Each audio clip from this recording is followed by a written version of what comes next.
And then when did you start doing stand-up? In Chicago, pretty heavy, like a little over a year ago.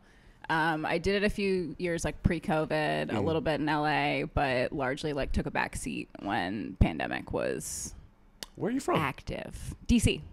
Oh. DC area, I should say, DMV. Okay. All right, we'll start off with childhood because that's always fun. So you grew up in DC. Yeah, largely like outside the city in Northern Virginia, which is only out of respect to the people that actually grew up in DC. Gotcha. It's a little like Chicago, like being like, oh, I'm from Chicago, and it's Schaumburg. Yeah, actually from first. Right. So you grew up DC area. Yeah. And were you like in theater or something? Or No. When I was younger, a little bit, like did a little acting, a little dancing, a little fun stuff, but was much more sporty kid. what, like tennis or soccer or something? Basketball, running, lacrosse, field hockey, a lot of like mid-Atlantic white sports, and I mean, basketball for a long time. Right. Too. Nice. Yeah. Okay, so you were a sports kid growing up. Were you like pop? I feel like you were popular. I don't know why. I wasn't like not. I don't know. Right. I walked a very fine line, I would say, between like I was an overachiever too, valedictorian, if I may give myself that little shout out, I guess. That's but nice. you know, which inevitably crumbled once I realized like achievement goals were, you know, just external validation that weren't doing anything for me. But so I straddled a pretty like fine line, I would say, between being like a nerd and letting the popular kids and the really sporty kids cheat off me. Yeah. And weaseling my way into good graces, I would say that way. You said something that was interesting. You realized external validation. Say, what was that? Yeah, I mean, I was a big, like, I was a nerd. Like, I knew how to study correctly, knew how to, you know, meet the goals, knew how to get the grades, knew how to get into good schools and do that kind of thing. And then at one point, I think I kind of took a look around and I was like, for what? Right. Or like, what do I have now, you know, in terms of a life or in terms of feeling accomplished and what I actually love and what I'm afraid to go do versus just like what textbook and on paper like looks really good. How old were you when that clicked? Oh, I don't know, man. Today. That worked. So you're in school, grew up there, and then you go to college, I'm guessing? Yeah. Okay. College and grad school, Virginia. In Virginia. What did you study? What did I study? Econ, Spanish, and my intention was always to double in art. And then I had like one professor that really didn't fuck with me, and it like shattered me.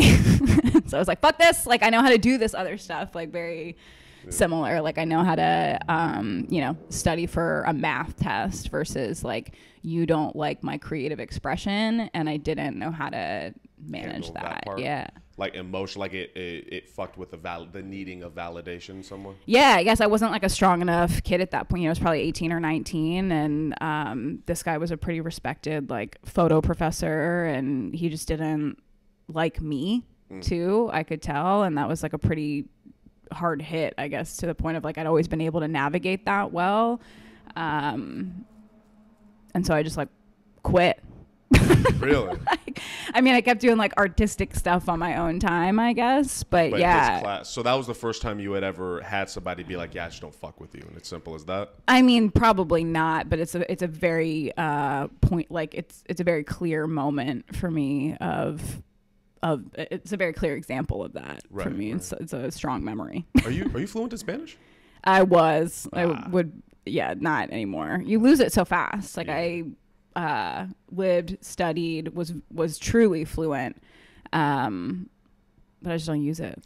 I get you. I'm a sign language interpreter. And, yeah, that's my cool. day job. Thank you.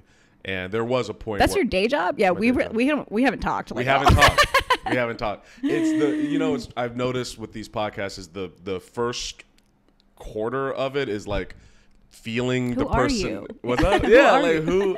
It's so funny how unique all these comedians are. Yeah. And their temperament and their personality. You know Dan Cass. Yeah.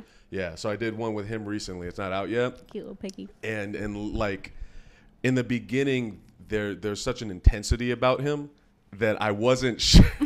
I wasn't sure how to handle it, and then once I realized, like, that's just kind of how his brain works. That it's not an intensity against me; it's an intensity as a whole. Yeah, things kind of clicked, but yeah, don't know you at all. So here we are. But okay, so you finish up college, and then you go to LA. No, I came here. Actually, yeah, I got a sort of standard consulting gig right out of grad school. Again, like very straight and narrow path. But the one thing I did that I give, I guess, myself some credit for is like coming from the DC area to Virginia. Most people like shoot right back to DC or New York, continue, or at least most people in my like ether would bounce right back, stay with the same friend group. And since I did an extra year of grad school after, I was sort of watching that, and people still having all the same conversations, still talking about like, oh, this person's dating them, but they cheated on them or whatever, like in these DC and New York, like very small bubbles. And there's no, like, I don't care what anyone else does. Like people were happy doing that, you know, and I think it's probably to your question on like when did things start to click. I wasn't really happy in college and grad school, and that's not because of anyone that I was around or anything in particular, other than like I think I started to feel like I wasn't getting enough out of myself, out of life, like that I didn't feel like I knew who I was, I think. And so I got an offer from a firm in DC, and I was like, pick another location. I was like, look at LA, look at Chicago. And so I came here. Nice. And my thought was like a couple years, you know, like I'll do it here and then I'll probably go to New York or back to DC or something. And this is just your job? This was my job originally, yeah. Were you like pushed to go to college, or did your family push all of this on you? I wouldn't say like pushed. It was just known that that's what we were doing for sure. But I like there's a moment before I graduated where I think because I had been accepted in a school like senior year, I started to like rebel a little bit, and I was like, fuck this, like I've been working hard enough. And I remember my photo like teacher in high school tried to give me a B. And you were like, we weren't having that shit. And I like marched down to her office when these grades came out. And I was like, excuse me, I don't know what is happening here. Like this is photography. And also I take good pictures. Like my like little, 17-year-old ego was pretty vast. And she was like, Kathryn, you've been fucking around for an entire semester or quarter or whatever at this point. Like you literally just like take walks. What am I supposed to do? And I was like, all right, well, I'll do whatever you need to get this A. I was like, I'll stay after, I'll sort your fucking files. Like I'll do a bunch of extra credit assignments. I was like, I'm going to do the work like to earn, you're right. Like but let me make it up now. And she was like, what is the point of this? Like, are your parents, do you need this A because they're pressuring you? And I was like, no, like I have some kind of like internal achievement complex where I was like, no, I have worked this hard. And it was also just a very like complete thing, right? Like I had started with A's, I wanted to finish with A's. Like it was just a very obvious, like, and I felt like achievable goal at that point. So you're competitive. Highly. Ooh, okay, I feel you. Have you seen? You played back. You must have seen Last Dance. Yeah. Yo. But I mean, fantastic. Okay. Did you find yourself relating to Michael Jordan at all? That would be crazy to say. Yeah. But yeah, I mean, I think I don't know if there's an athlete's mindset or if it's like coached into you or if you see it around or whatever, but I do think there is some kind of like internal drive and maybe broken component in your brain, that's like, the discipline component, I think that like drives you to get up in the morning and do shit. Do you have that? And I know I'm skipping around a little bit in your story, but do you have that in stand up? Like, yeah. Okay. For sure. Okay.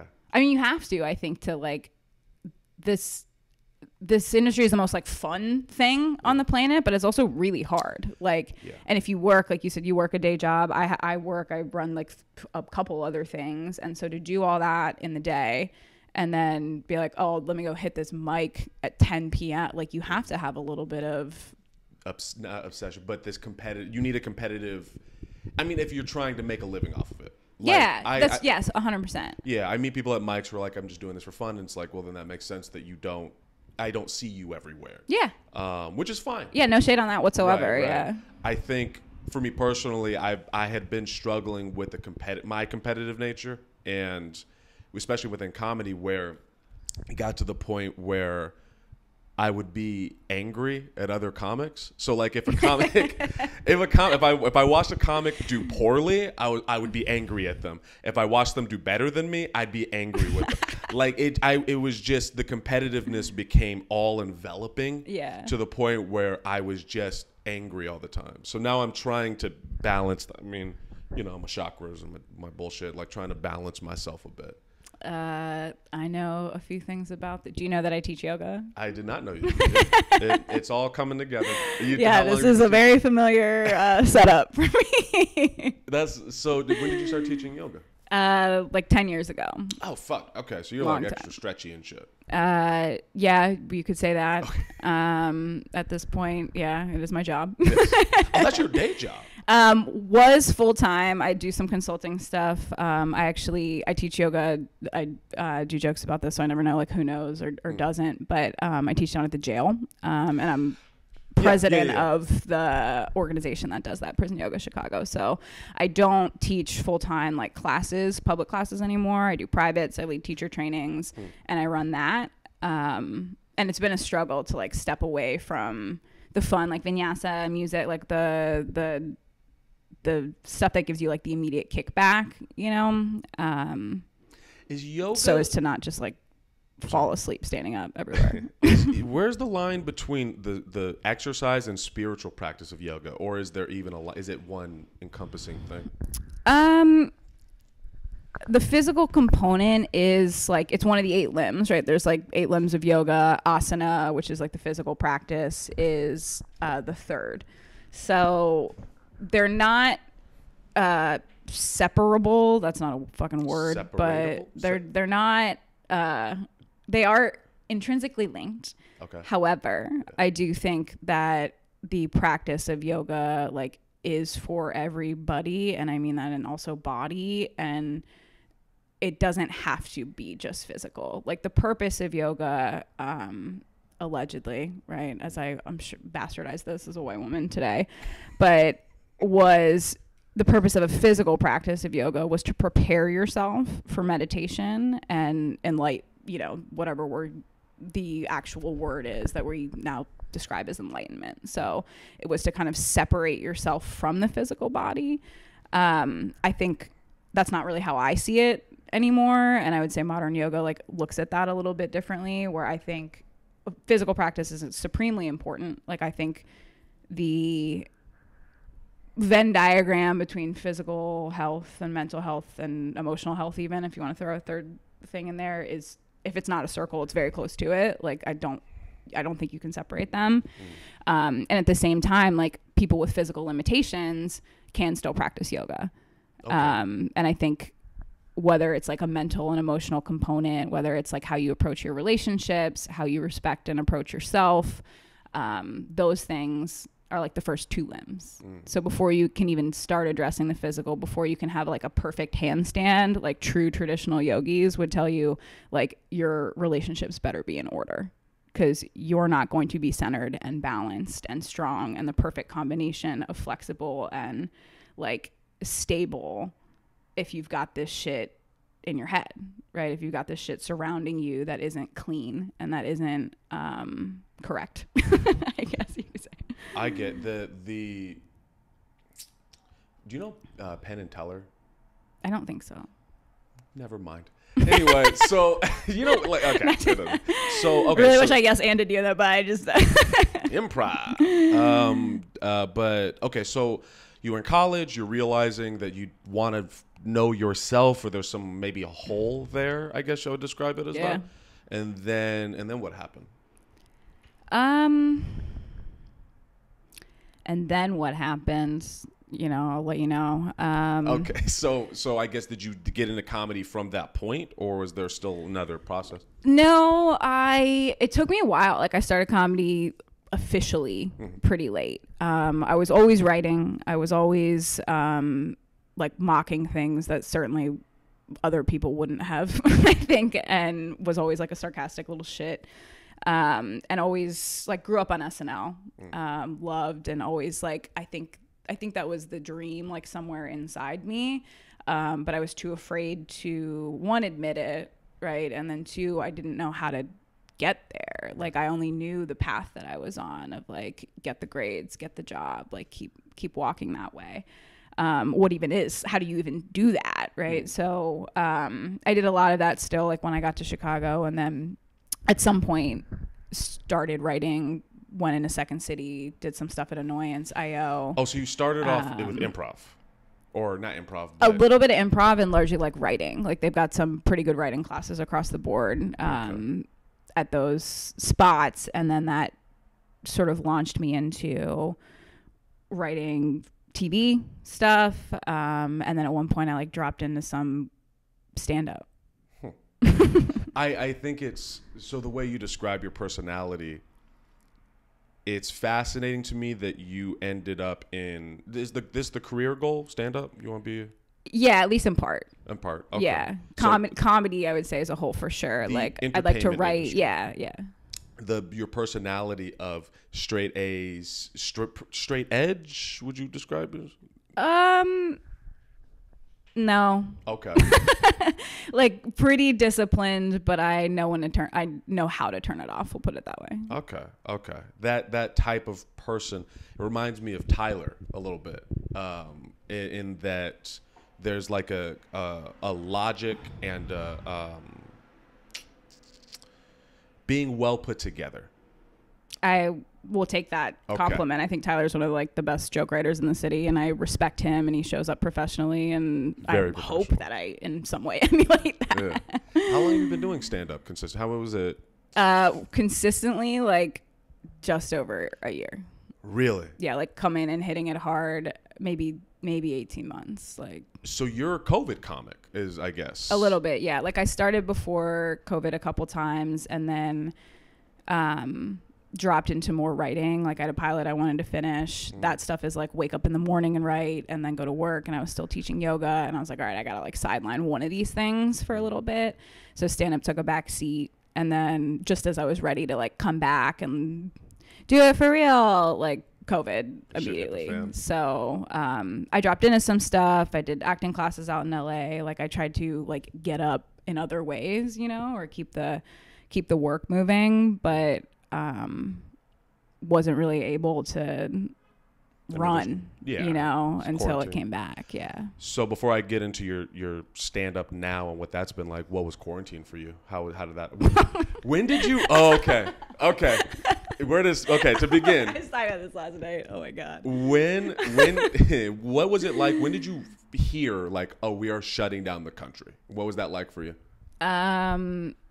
Brutal, because I was in the early stages of a 6-year breakup.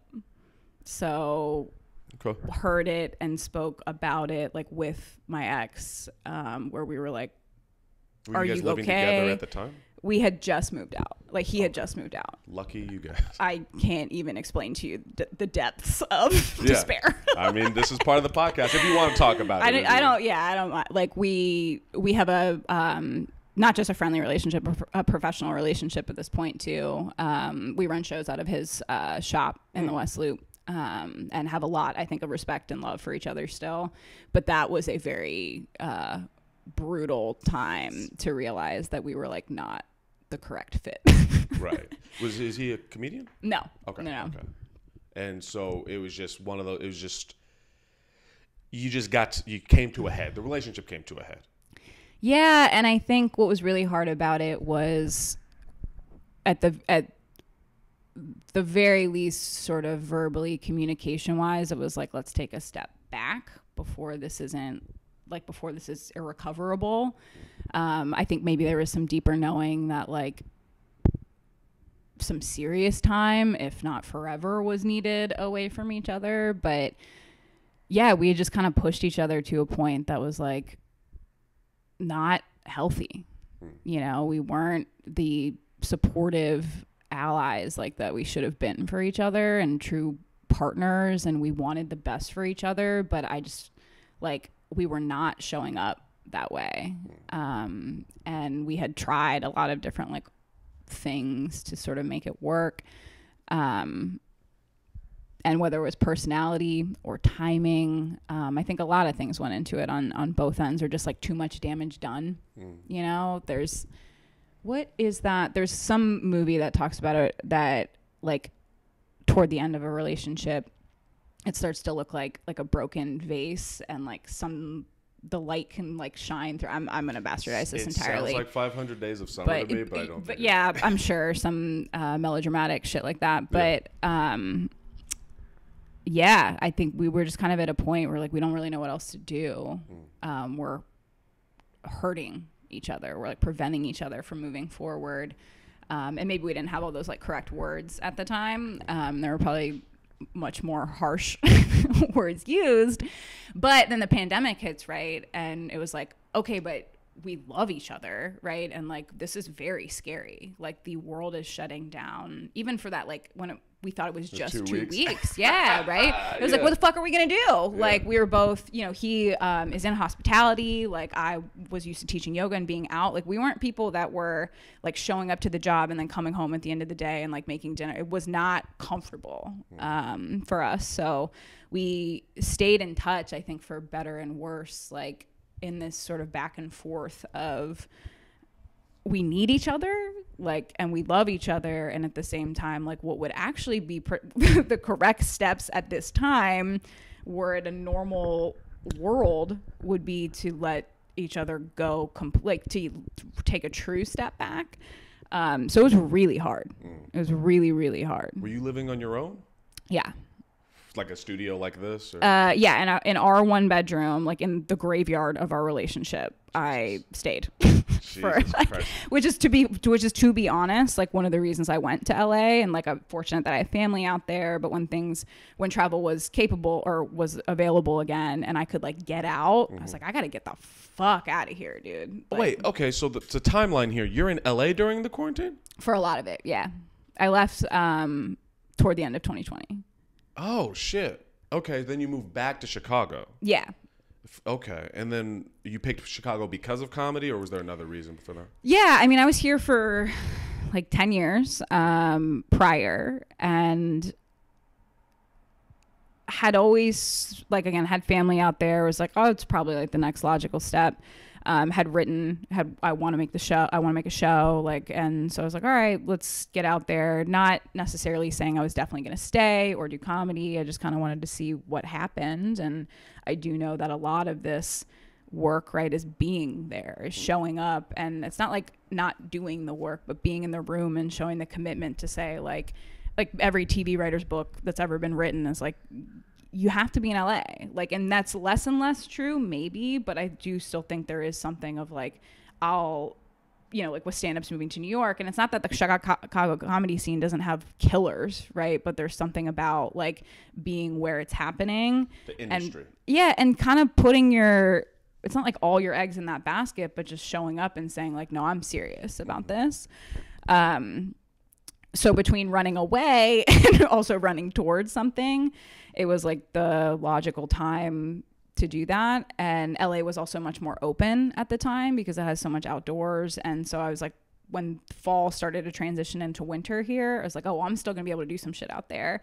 And then I got out, and a week later, I mean, immediately it was shut down round 2, and heavier hitting in LA, I think, than anywhere else. So I was like, all right, I guess I'll just fuck around for a while. Jesus.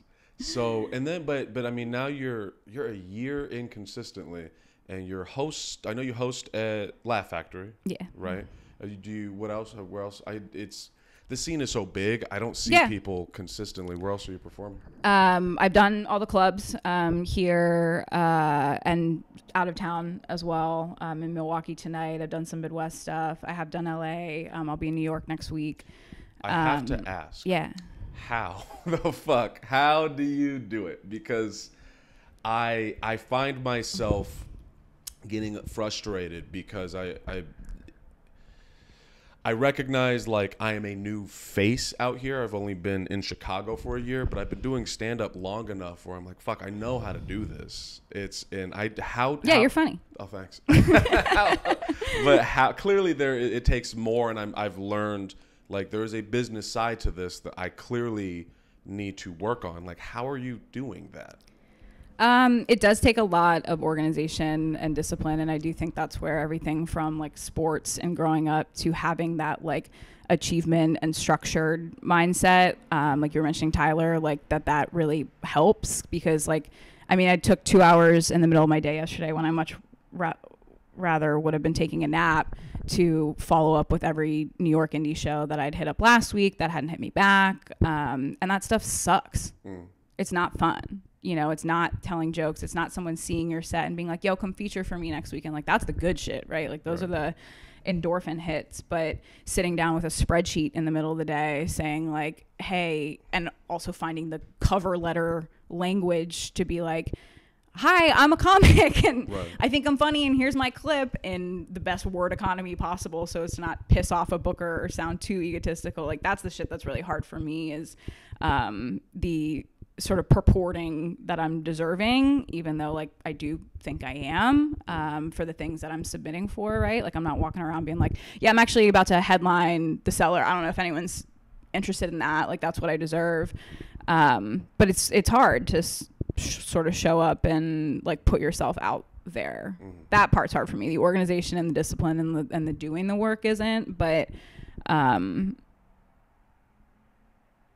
yeah. I don't know if that makes any sense. And I don't even know if I answered your question. Sort of. Do you know Chloe Matonis? Like, we've met a few times. we're not like, I think I don't know her well. Y'all should talk, because the way you guys think and your organization is very, very similar. But yeah, I guess if you don't mind, I might bother you about that in the future, because I find myself having trouble with asking people for time and stuff. I'm getting past that, and now I'm realizing I don't know it doesn't come off professional. Yeah. Like, I think even this podcast, the way I present I'm just not the guy that, like, I'm working on being myself, like you're talking about, while also being a professional. But I'm not a professional person, and so it just becomes muddy.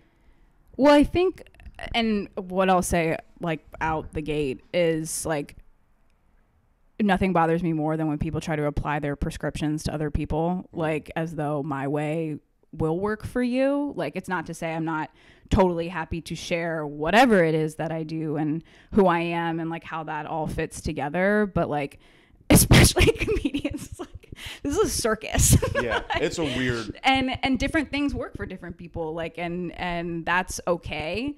But I do think like the professional component is particularly difficult in this industry of silliness, right? And jokes, and where we not supposed to take ourselves too seriously, and yet are like, do you want to fuck around, or do you want to do you take this? Is this your job? And there's a lot of, I feel like, give and take there, but I definitely lean, especially these days, more on the professional end. And I mean, to your point, when I started, even so much as like you said, like how you show up, like what you look like, right? Like, I would come in and I'd get a lot of negs for like, oh, relatable material from another hot girl or some shit. So I would like throw a t-shirt and jeans on, like show up like I'm showing up today, just like fucking makeupless, raw. You look like we're about to ball. We're about to street ball outside. That's the well, vibe. we can. It's not gonna be pretty. I do still play, and it's not a good look. Okay.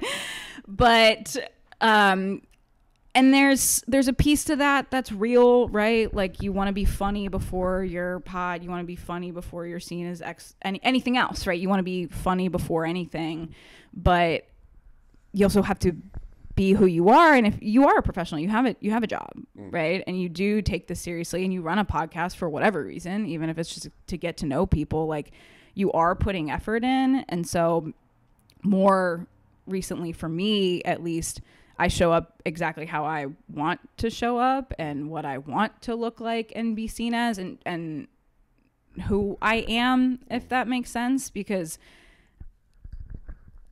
that's how like I feel like people may not always be super smart, but we are intuitive, and especially like our generation, and I shouldn't say I'm a millennial, you're probably Z. How old do you think I am? Late 20s? Huh. How old are you? Early 30s. Interesting. I should answer the question. How old are you? I'm 47. I'm kidding. I'm kidding. Jesus Christ. Jesus Christ. I too am a millennial. I'm 31. Okay. So yeah. So for us, and you know, whether it's because of social media or whatever, like we're pretty transparent and we see through bullshit quickly. Yeah. So I think when I was showing up like that, like one, I didn't feel super authentic. And showing up like dolled out? Is that what you mean? No, the opposite. The sort opposite. Of just okay. like trying to get the respect of comics, like, right. And people as though like, not a professional. You know what I mean? Like whether it's at mics or at shows, like I'm funny first, like these are all the things I hate about myself, like XYZ, and trust that I have those things, like, and that is the right source of a lot of comedy, but that I, like didn't have to show up, one, physically, and two, again, that it wasn't honest. Like I do work out every day. Like I get up in the morning and I do my work, and when I show up to places, whether it's dates or a show or whatever, like I come correct. And so I think that there was just a little bit of a battle for me in that, almost the other way of where you're saying like you're trying to find the, I don't know, move toward one direction, like, but that's not me. I'm going to interject here. Yeah, please do, because I don't know where I'm going with this. I'm spiraling live. Perfect. No, it's perfect because this is exactly what this podcast Bombing is. This podcast. Start my day. You know, that's something that you brought up the whole she's hot and yada, yada, yada. Do you feel like... I hate saying that word about myself, but... I think it's honest and self-aware, like we were just saying. You are aware of your own attractiveness. You're aware of the way you look. You're aware of how you can or cannot present yourself. Do you feel like that has helped? Does it hurt within success in the comedy world? I know we're in the white man's game right now, and that the white man's game. Okay. Ooh, what were you about to say? I don't know. I mean, you know, in the world, right? There's white privilege. I have jokes about hot privilege, like for sure. The patriarchy exists. Like we don't have to pretend like it doesn't. But I guess to answer it as specifically as possible, like I feel like the line is shorter for us, for not white men. I feel like the line is shorter because people do care, I think, to a degree, to diversify lineups in whatever ways, whether it's women or, you know, non-white. Like, how are you feeling in that transition of this, I guess, awareness, consideration of that? Like, where I don't know, where's your head at about being who and what you are within a comedy scene? I feel really lucky, and like I've sort of found not the lane, but at least like I've got a couple good people around me that I keep pretty close. I try not to really do or have more than that.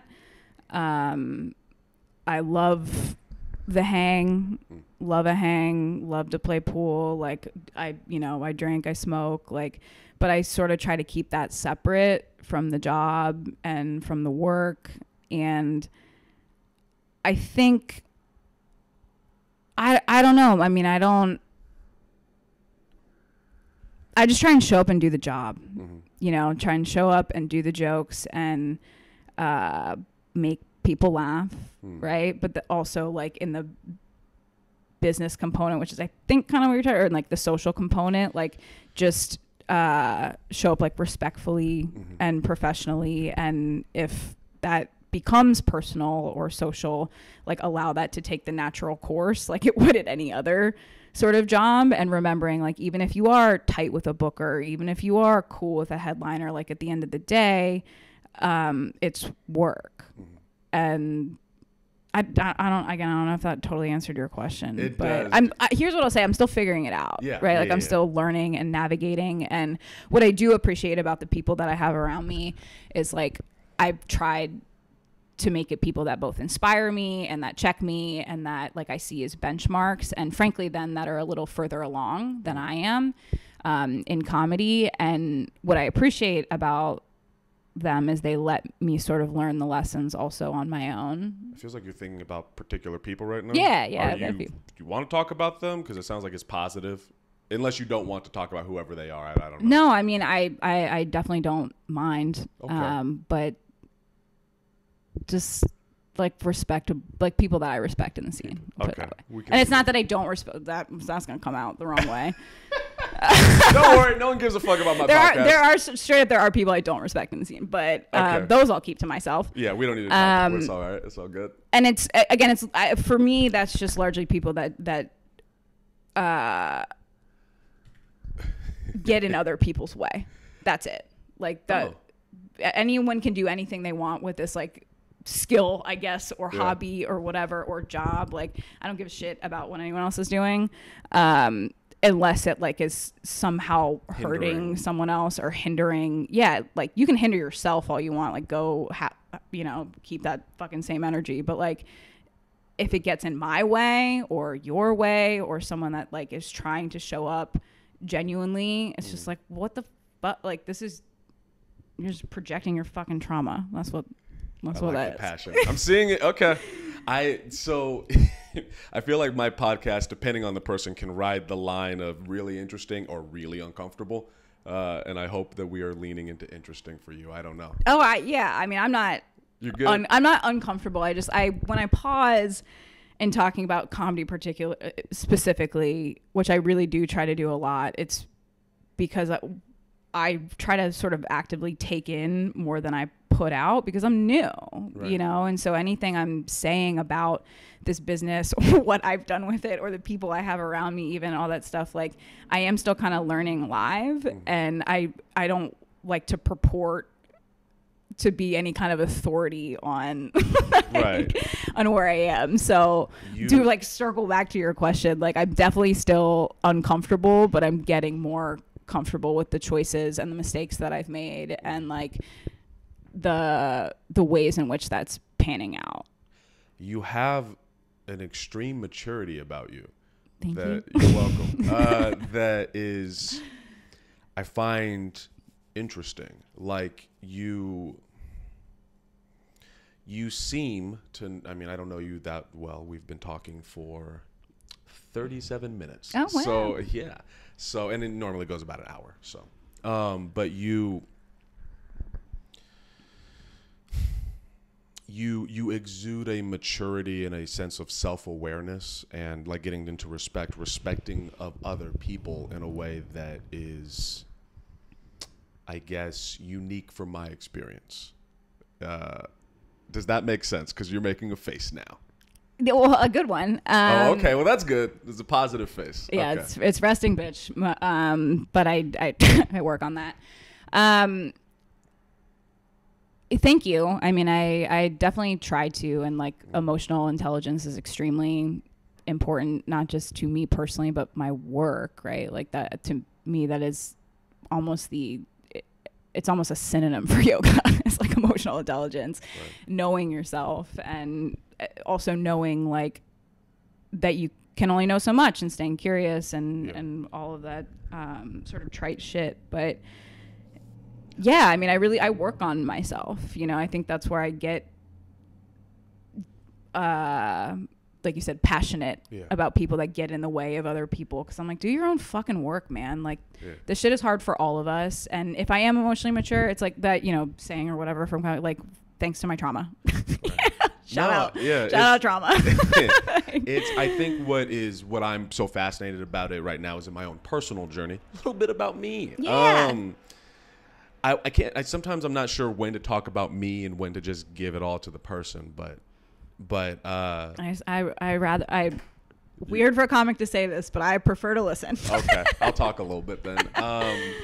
I am in a place of personal growth that is very new to me, and when I have like a new appreciation for the individualism that comes with all of these people that I've been meeting. Like I spent, Jesus, I don't even know how many years completely disassociated. Okay. I would describe it as, have you ever played video games? Do you give a fuck about video games? I mean, you used to play like Mario Golf and Smash Brothers and shit, but I don't know. You know those shooting games where it's first person? Yeah. I describe that sometimes as being present. That's what it looks like to be present, is coming out of your own head. Okay. And then when you're not present or disassociated, it's like when you see the whole character and you're outside the character, like a GTA movie, whatever, GTA game. That. And I actually remember the moment I like was in me again for the first time. It was during quarantine, and I started watching Avatar: The Last Airbender. And how high were you? I was all the time, every time. I have shit fell. I have the whole goddamn. I'm about to get a tattoo. Bro, you have a full DVD collection here. Oh, yo, hold on. That I feel like I registered, but speaking of disassociation, like, what the fuck is going on here? So this is. You have books of DVDs. Stop. Yeah. Oh, you're a movie. Oh shit, you're like a cinema head, huh? I yes. Okay, we're about cool. to get into it. Cool. I'm not, but I love people's little weird. I'm trying to. So I like tangible. Since this is not a video podcast, I just need to announce Aaron laid out 2 full books, like preteen level CD books of DVDs on me right now, and has like 4 other stacks. Let's get you some movies. Boom! We got all the movies. Oh my god! Oh, big Star Wars kid. Okay. Well, no. So it's less about Star Wars, more about. Okay. No, just all right with the judgment. Observation. I don't know. Judgment. No, I respect the Star Wars like fan base. I don't watch a lot of movies and stay in my lane when I do. I'm a Harry Potter nerd. Gotcha. You're one of them. Yep. Okay. No, I like the tangible. I like feeling the thing. I like going to a store to buy a thing. Okay. And I'm old. We're all old. So you're more mature than you give yourself credit for. I guess. I don't know. That's old people shit. It is very much old people shit. If I had a porch, I'd be on the porch in a rocking chair with a pipe, just staring at kids walking by. I see you're like halfway there. Oh, so close. But I don't know. I love the arts, and I have respect for them, for the arts that is important to me. It was like growing up, I got told I have to play basketball because I was black and a boy, and I was in a white neighborhood, and that's my origin story too, actually. Very, very black you are. But I got told I had to play basketball, and this with 90s. I was born in 91. Okay. You're not gonna say when you were born? 88. 88. Okay. So you remember the 90s? It was a different time. Yes. And it was when art is gay and acting is gay and everything is gay. Yeah, I know. It's one of my favorite Zacco jokes. It's perfect. It's great. Yeah. I got to know him. He is. He's one of my people. Yeah. Has had me from the beginning. I have him return. Like, just good people. Beautiful soul. His episode's coming out like tomorrow. Oh. Do you know his backstory at all? Yeah. Yeah, it's crazy. Anyway. I mean, maybe not everything that you now know, but we're friends. Like, learn some shit. Yeah. But that to get back to the maturity and the stuff. I find myself having the desire to be around people that are bettering themselves, people that are respecting others and not getting in other people's way. I came from an environment of crabs in a bucket, and of just like you're trying to change? No. Don't you do that. You stay down here with me and doing the same goddamn thing forever. Yeah. And quarantine, I don't know what quarantine and COVID has all been for you, but for me, it was one of the most important, transformative moments in my life. And if it wasn't for quarantine, I wouldn't be here. I wouldn't be in the far more positive mental space that I am. I wouldn't understand myself to the level I do now. And so when I meet people like you or Zacho or Tyler or Vic, who have this unending work ethic, but also have their own unique quirks about themselves. Like the people I just named, very different human beings. Very. All of you guys are so different. And I've come to finally enjoy the difference in people. Like, in my head, back where I was from, and if you talk to anybody that knew me pre-pandemic, they would attest to this. Like, I showed love and support and friendship and affection by telling people what to do. Like, that was what my mom did to me.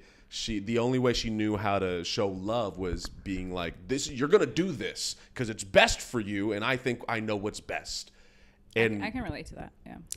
Like, your family did that, or you do that, or both a little bit, yeah. And then learning my way out of it. Yeah. Experientially. Yeah. It was like, just focus on you, man. Like, they'll show that you care, make your peace, and then shut the fuck up. Let them do their thing. And so now, like, that anger, that watching other people and being jealous, or like, I still can't look at Instagram because it'll fuck with my head. It's good for you. I wish I could quit. It's so hard. I do mute people though. Yeah. Yeah. People that are doing really, really well, or people that are just getting on your nerves. Just whatever, like, the incorrect vibe is around. I don't know. Like, if I have a bad reaction to someone or consistently, it's like, why am I watching this? Like, unfollow or mute. Like, I have agency over that. Right.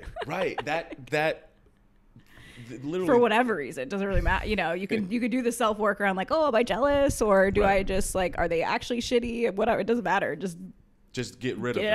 Get it out of your vision.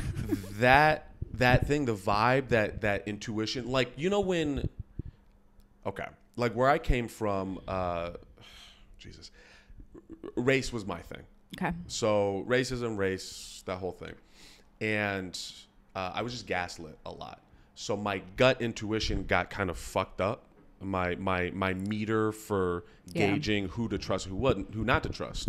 So when I moved out here, I was cagey as fuck. Like, I was, as far as I was concerned, everyone was my enemy, and I didn't know who to trust, and is someone gonna try to fuck with me? And, like, I was just on edge because I was in fight or flight mode.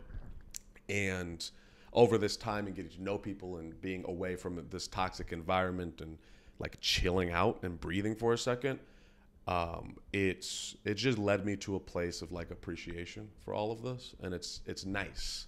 So I think I get excited when you talk about all the things you talk about, because for the first time I was like, oh, I get it. I get exactly what you're saying, because I've met people who are like you, who've said the exact same shit, and in my head I was always like, yeah, it doesn't make sense. And for the first time in my life now, when I hear people speak about that, it makes sense, and I'm like, oh, I must be in the right direction. I will be quiet now. No, I mean, I'm getting a lot out of that. And I mean, that's why I still teach yoga, you know, and why I teach down at the jail, because, like, you can say, like, your thing is race, right? And I know you're not being specific to, like, a thing in this country, a very big thing is race. Yeah. In this world, but, like, especially in the ways we've treated it, and especially Black people in America.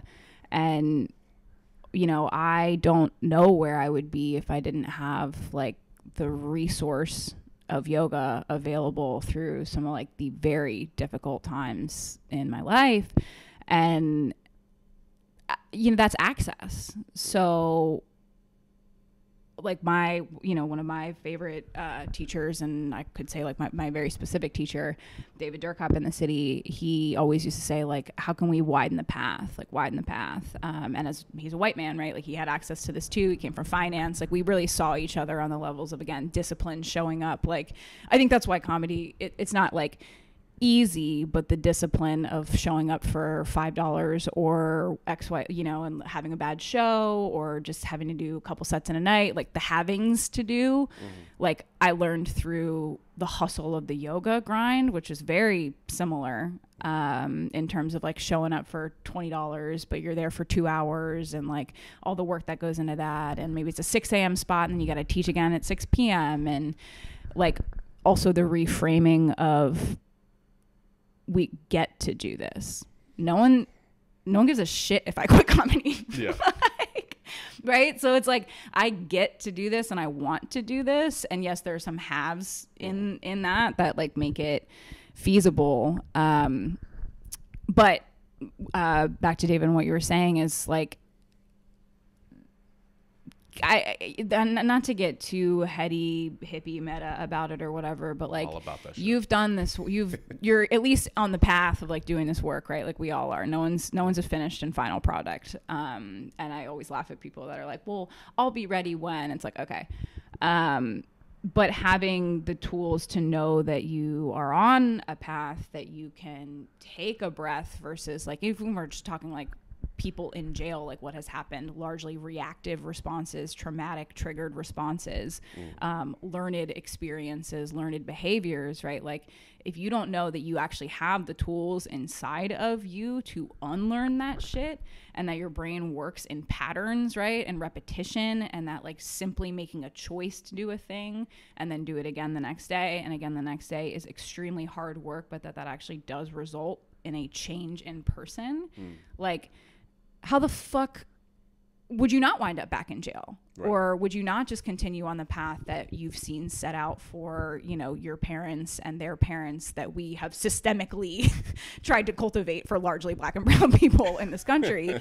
So it's like, I'm not high on myself or my own fucking supply of like what I do in this life, but that work is really important to me. Like this yoga is a service, it's a privilege, and like I somehow stumbled into it and have access to it, and like it can't just be for people that look like me, because it like there's so many of the world's problems can be solved on such a like the macro shit is solved by starting with micro, like in yourself. So I'll I guess dismount whatever high horse that was, but it's what I believe. Like it's I'm very serious about, if nothing else, like restorative justice, if we want to use that word, of like the criminal legal system, rehabilitative work, and like the power and the responsibility of every like individual to fucking grow up.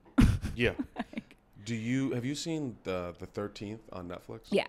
It's required actually viewing for all of our volunteers. Wow. Yeah. I can see why it would be. Yeah. Yeah. 1 in 4 black men does time. Yeah. It's really, I think it's 1 in 3. It's like really we're talking statistically, right? Like it's frustrating because with that same sense of like lack of access, I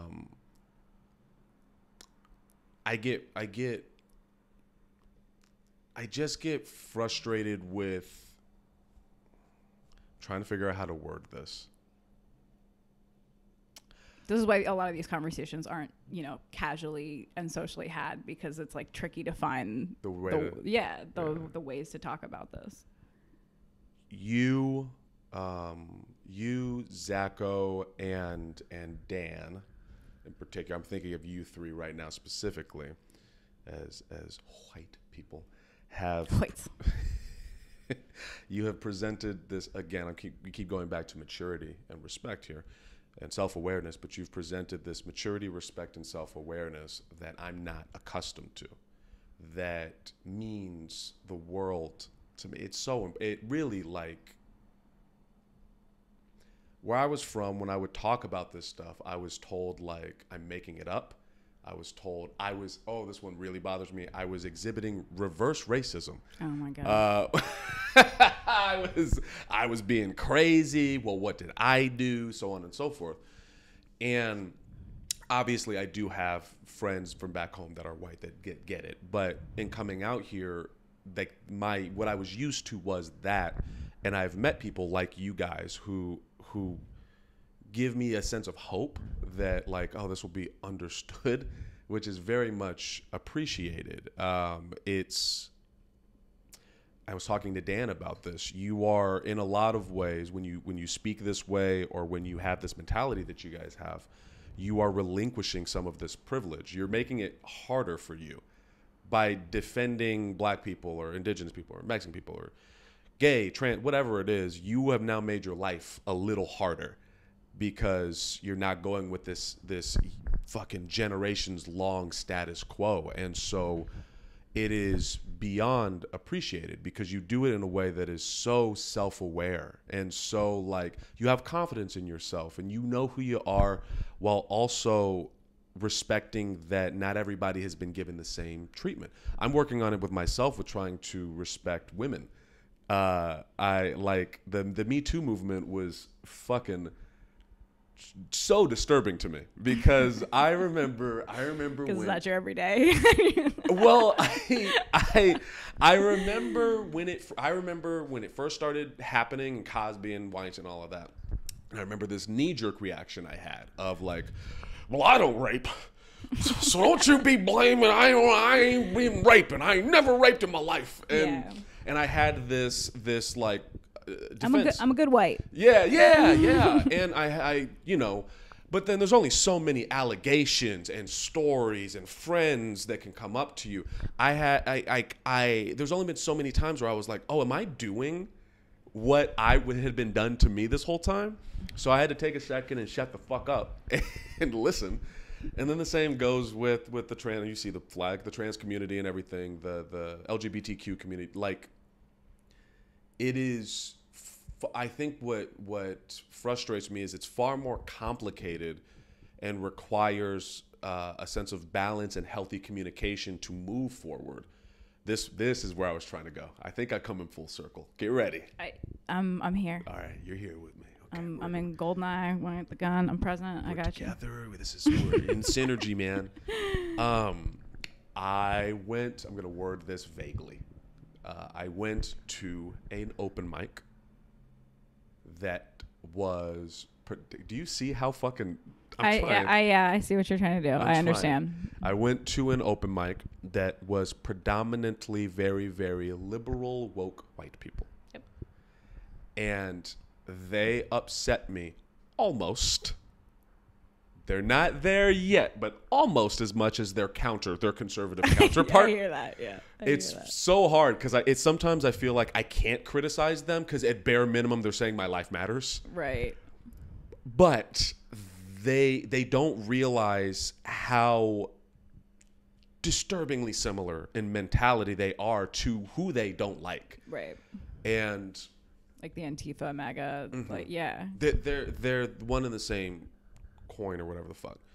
And it's like because it's still the other situation. Yes. Not to interrupt you, but it's still me. It's still a me versus you. And like, that's not the woke shit, but they've gone to I'll do it. Yeah. But like, people get too far in the other direction, and that's the only thing I wanted to make sure I say. And as much as I appreciate sort of like the nod in my direction of like, good white or whatever, like I wasn't always. Yeah.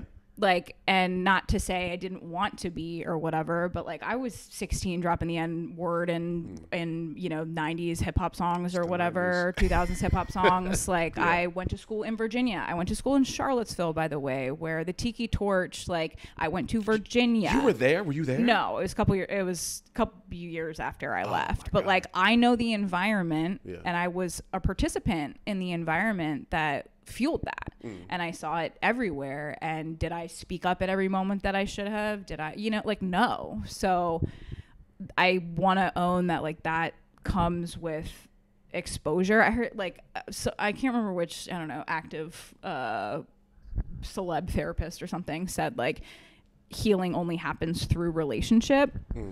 And like direct, not always romantic, right? But like direct relationship to someone else where like I see you and you see me, and I recognize that, like, not that your life matters, but like that your issues and what you experience, kind of like you're saying about Me Too, are real, right? Yeah. Because direct relationships that you had with women, it's like, oh no, that guy, like, he did. Yeah. Like, he assaulted me in XYZ way or said a backhanded thing, and all the microaggression stuff, like that stuff is real, and you only come to know that. I mean, that's why, again, I'm so grateful, frankly, that I landed in Chicago, like, which, yes, I love Abby's joke about like it's more like a Lunchable and is hyper segregated and I need to talk to him. And intentional. Also good people from what I know of him, but that, like, I think that if there's anything to be done. It's like putting yourself in those scenarios and situations in which you are uncomfortable, right? And even having conversations like this and whatever. But when you go too far the other way, like you're saying, like the hyper wokes, like the super lefts, whatever. And it's not to say like I'm not fucking liberal or progressive, like obvious, look like, smell it on me. But if you can't have a conversation with someone who's not where you are, like if you can't meet people where they are, then you're not fucking helping. Like it's my biggest beef with the yoga community too, right? Like you want to walk off into enlightenment alone, like cool, bro. Like we live in this reality where collective healing needs to happen, and where you actually have been given this gift that you can like share and spread around, and like the knowledge. And by the way, for like the super liberal woke, like the education around that I feel like you can do a little more to open up. And also, for the love of God, like we're comics, like not take so seriously. Yeah. Also, let us. It's like there is no victimless joke. Like I fully believe that. Yes. Like what are we? I don't know. It's tough because I would see I had another friend who was a white woman who, if you need to, she had a joke about dating a black guy, and their reaction to that was, "Oh, you can't say that." But it's like you're not around black people. Yeah. You don't give a fuck about black. You don't actually interact in that community at all. So so you don't understand. Yes. I hear, like, I have a joke that isn't even fully fledged, but I can like lay the premise. So my ex was also black, half black, but presented as a black man, was treated as such. Yeah. And not just through him, but in my circles, like I have a diverse friend group. Ben Noble and I produce the show together.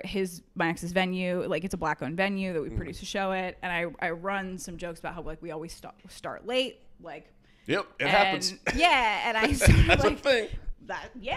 Like I know because again, like I'm associated, and I don't like, there's a fine line to walk there, right? Of like what, with all the privilege, like I can and cannot make jokes about. I'm not, trying to sugarcoat that, but it's very frustrating when like that's essentially my premise, is like I also like do some HR work, and people are constantly trying to like correct each other, especially white people trying to be like, no, I'm gooder than you. No, you can't say that. Like, it's white women. Yeah. We'll just name it.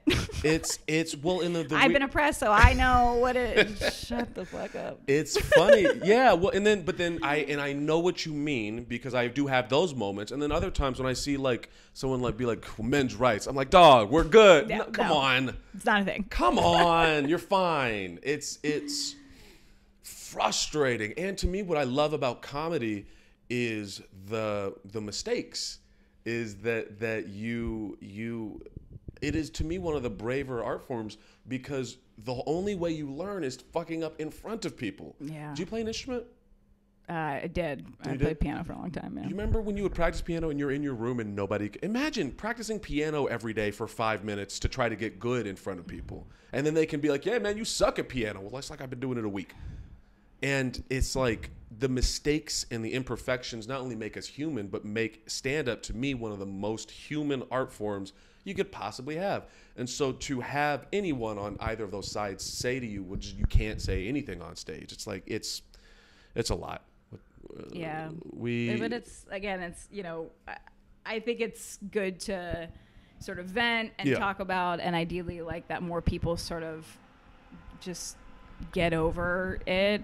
But it's also, I think, the fun in it. Yeah. And where like, if you're like, for my comedy heroes and stuff, it's the people that can say it, that can talk about this in joke form, which I do think like comedy is healing. Like people that can make jokes correctly to address this shit. Right. And that's the opportunity that we have. Yeah. I feel like, is to talk about this stuff in a way that is palatable. Yeah. That's digestible, and that hopefully is fun. Yeah. For fuck's sake. That hopefully is fun for everybody, for us. But it's like, that's definitely, I think, my biggest struggle, like in stand up, is the righteousness or the like indignation of feeling like I have something to say. Like I want to say things that matter, because we say them a lot. We say them fucking 4 times a night sometimes, if you're lucky. You say this stuff over and over, so I want it to matter, like, and I want it to be authentic. And I don't think I have the audacity to say healing, but like I want to care about the shit that I say. Right. But also, like, where's the joke? It needs to be funny. Yeah, you know, like it's to your point, it's just as bad, I feel like, when I hear people get up and like do a TED talk, especially as a host set. Don't even fucking get started. But like you're there to make people laugh. So at the end of the day, it's gotta do that. Yeah. That's your job. You want to take this picture? Yeah. Okay. Let's take this picture.